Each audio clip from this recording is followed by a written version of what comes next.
Greater Visakha municipal కార్పొరేషన్లో 12 మంది YCP కార్పొరేటర్లు ఆ పార్టీకి గుడ్ బై చెప్పారు. వారిలో 7 సభ్యులు టీడీపీలోకి, మరో 5 సభ్యులు జనసేన పార్టీలోకి చేరిపోయారు. దీంతో కూటమి బలం 47కు పెరగ్గా వైసీపీ బలం 47 స్థానాలకు పడిపోయింది. దీంతో మేయర్ పీఠాన్ని నిలబెట్టుకోవడానికి వైసీపీ తాపత్రయ పడుతుండగా ఎలాగైనా దక్కించుకోవాలని ఎన్డీఏ కూటమి ప్రయత్నాలు ముమ్మరం చేస్తోంది.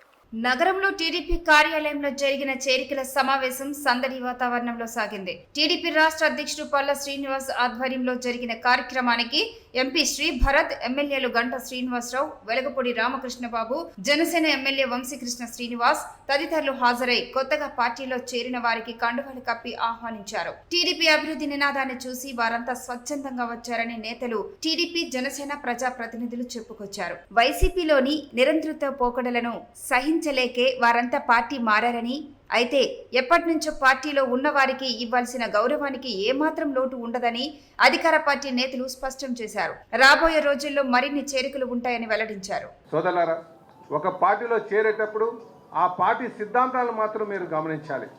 మన సిద్ధాంతం ప్రకారంగా ప్రజలే దేవుళ్ళు, సమాజమే దేవాలయం. మన దగ్గరికి వచ్చినటువంటి ప్రతి వ్యక్తిని కూడా ఎవరైతే మనం ఆపన్నాస్తుంటో మనం ఆదుకోవాలి. వాళ్ళు ఎవరైతే కష్టమని వచ్చారో వాళ్ళని మన హక్కును తీర్చుకోవాలి.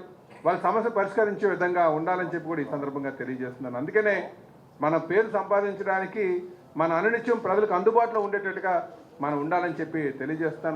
మీకు సముచిత స్థానం కల్పిస్తాం, మీ భవిష్యత్తుకి మేము భరోసా ఉంటామని చెప్పి మీకు తెలియజేస్తూ, అలాగే పార్టీలోకి వచ్చినటువంటి ప్రతి నాయకులు కూడా మేము తెలియజేసేది మీరు అందరినీ కూడా సమన్వయం చేసుకుని ముందుకు వెళ్ళాలని చెప్పి తెలుసుకుంటూ, తెలుగుదేశం పార్టీ సిద్ధాంతాలకు అనుగుణంగా కీర్తి చేసిన నందమూరి తారక రామారావు గారు ఏ ఉద్దేశంతో అయితే పెట్టారో ఆ సిద్ధాంతాలకు అనుగుణంగా నడుచుకోవాలని చెప్పి తెలియజేస్తూ, జనసేన సిద్ధాంతాలకు ఆకర్షితులై వచ్చినటువంటి కార్పొరేటర్స్ అందరికీ కూడా స్వాగతం పలుకుతూ, తెలుగుదేశం పార్టీ తరఫున నేను స్వాగతం పలుకుతున్నాను.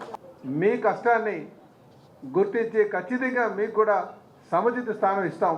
రోడ్ డెవలప్మెంట్ అవనివ్వండి, మెయింటెనెన్స్ అవనివ్వండి, ఇప్పుడు వర్షాల్లో తిరుగుతుంటే రోడ్లన్నీ జాయిన్ అయ్యాను. కానీ ఇందాకే గంటా గారు చాలా స్పష్టంగా చెప్పారు. కొంత వెనకాలకి వెళ్తే కార్పొరేషన్ ఎలక్షన్స్ జరిగినప్పుడు మా దగ్గర, అంటే అప్పుడు ఇంకా తెలుగుదేశం, జనసేన, బీజేపీ కలిసి వెళ్ళలేదు. కానీ ఎవరైతే తెలుగుదేశం, జనసేన, బీజేపీ నుంచి గెలిచారో అంత వ్యతిరేకత ప్రభుత్వంలో ఉన్నా సరే వాళ్ళు డబ్బులు, దౌర్జన్యం ఇవన్నీ చేసి వాళ్ళని గెలిపించుకున్నారు. మా వాళ్ళు గెలిచారంటే జనాదరణ వాళ్ళకు ఉందనే మేము చాలా బలంగా నమ్మాము. సో ఇవాళ కొన్ని వార్డ్స్లో మేము దగ్గర దాకా వచ్చి ఓడిపోయాం. సో అదొక విషయం. ఇంకోటి ఏంటంటే, కొన్ని వార్డ్స్లో అవతల వైపు గెలిచిన వాళ్ళు ఏదో సందర్భాల్లో కలిసినప్పుడు వాళ్ళ గురించి మాటలు వచ్చినప్పుడు పర్లేదు, వీళ్ళేమీ వైసీపీ ఒక గుండెలాగా ప్రవర్తించట్లేదు, రీజనబుల్గా ఉన్నారు అనేది కొందరి మీద కూడా డిస్కషన్ వచ్చింది. ఎవరైనా మరీ దౌర్జన్యం చేసి చట్టం వాళ్ళ చేతిలో తీసుకుని, లేకపోతే పొలిటికల్గా కూడా చాలా విండిక్టివ్గా బిహేవ్ చేస్తే అట్లాంటి వాళ్ళు ఇవాళ ఈ కూటమి లోపలికి రావాలని ప్రయత్నించినా సరే వాళ్ళు తీసుకోవడం జరగట్లేదు. ఇవాళ ఎవరిని తీసుకున్నాము అంటే, ఇవాళ రాజకీయాల్లో సత్యహరిశ్చంద్రులను ఎవరు లేరు, కానీ ఉన్న వాళ్ళల్లో ఎవరు బెటరు, ఎంతో కొంత జనాదరణ ఎవరి దగ్గర ఉంది, ఎవరి వల్ల వార్డులో కొంత ఇంకా మనం సేవా కార్యక్రమాలు చేయగలుగుతాము. అండ్ ఇప్పుడు పాలిటిక్స్ కూడా చాలా బ్యాడ్ అయిపోయింది. గత 10-15 ఏళ్ళుగా చూస్తున్నాము. పవర్ ఎక్కడుంటే నాయకులు అటువైపు వచ్చేస్తున్నారు. ఉన్నప్పుడు మనం ఇప్పుడు నీతులు మాట్లాడితే అది కరెక్ట్ కాదు. మనం ఏంటంటే ఉన్నటి వరకు మన కార్యకర్తలని, నాయకుల్ని కాపాడుకుంటూ, ఎవరైతే పనిచేశారో వాళ్ళకి ఒక దారి చూపిస్తూ, ఎవరైనా పార్టీ లోపలికి వస్తుంటే మన నిబంధనలు వాళ్ళు పాటించే విధంగా వాళ్ళు వచ్చి ఇక్కడ పతనం చేయడం కాదు. ఇవాళ ఇక్కడ తెలుగుదేశంలోనూ, జనసేనలోనూ వాళ్ళు వస్తున్నారంటే మన విధానాలు వాళ్ళు తీసుకోవాలనే ఆలోచనతోనే ఎవరు ఫిట్ అవుతారని ఆలోచించి ఇవాళ వేదిక మీద ఉన్న కార్పొరేటర్స్ అందరినీ చేర్చుకోవడం జరిగింది. ఎన్నికల్లో కష్టపడి పనిచేసిన మన కార్యకర్తలు ఉన్నారు, నాయకులు ఉన్నారు, కంటెస్ట్ చేసి ఓడిపోయిన నాయకులు ఉన్నారు. అక్కడ గెలిచిన పార్టీ వైఎస్ఆర్ పార్టీ కార్పొరేటరు మన పార్టీలోకి వస్తున్నప్పుడు కొంత ఫ్రిక్షన్ స్టార్ట్ అవుతుంది న్యాచురల్గా. అయితే ఎమ్మెల్యేలుగా, పార్టీ నాయకులుగా మా మీద కూడా ప్రధానంగా బాధ్యత ఉంది. ఎవరైతే పార్టీకి కష్టకాలంలో కష్టపడ్డారో వాళ్ళకి అన్యాయం జరగకుండా వచ్చే వాళ్ళతో సమన్వయం చేయించే బాధ్యత కూడా నాయకులు తీసుకోవాల్సిన అవసరం ఉంది. ఇక్కడ ఒకటే మీకు అష్యూరెన్స్ ఇస్తా ఉన్నాం, ఏదైనా రాష్ట్ర అధ్యక్షుడు కూడా మనకు అదృష్టం కొద్దీ మన దగ్గరే ఉన్నారు. అలాగే ఎంపీ గారు ఉన్నారు, మిగతా నాయకులందరూ ఉన్నారు. ఎవరైతే పార్టీకి కష్టకాలంలో ఉండి కష్టపడి పనిచేశారో వాళ్ళకి ఎట్టి పరిస్థితుల్లో నష్టం జరగకుండా, వాళ్ళకి అన్యాయం జరగకుండా, వాళ్ళ ప్రాధాన్యత తగ్గకుండా కాపాడే బాధ్యత మేము ఖచ్చితంగా తీసుకుంటాం అనేది మీకు భరోసిస్తూ. నగరం ప్రశాంతమైన నగరం ఒక గంజాయి వనం అయిపోయింది. మళ్ళా ప్రశాంత నగరంగా చేయవలసిన బాధ్యత మనందరి మీద ఉంది. అదే రకంగా కార్పొరేషన్లో ఎన్ని అవినీతి కుంభకోణాలు జరిగినాయో మనందరికీ తెలుసు.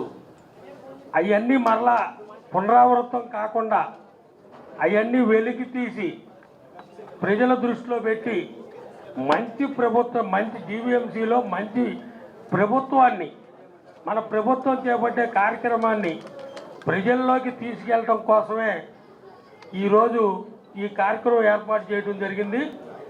దయచేసి మన తెలుగుదేశం జనసేన నాయకులు కార్యకర్తలు దాని గురించి వేరే రకంగా ఆలోచించవలసిన అవసరం అయితే గ్యారంటీగా లేదు. మీ అందరికీ నేను అందుకే తెలియజేస్తున్నాను. ఎందుకంటే ప్రతి పార్టీలో కూడా మంచివారు ఉంటారు, చెడ్డవారు ఉంటారు.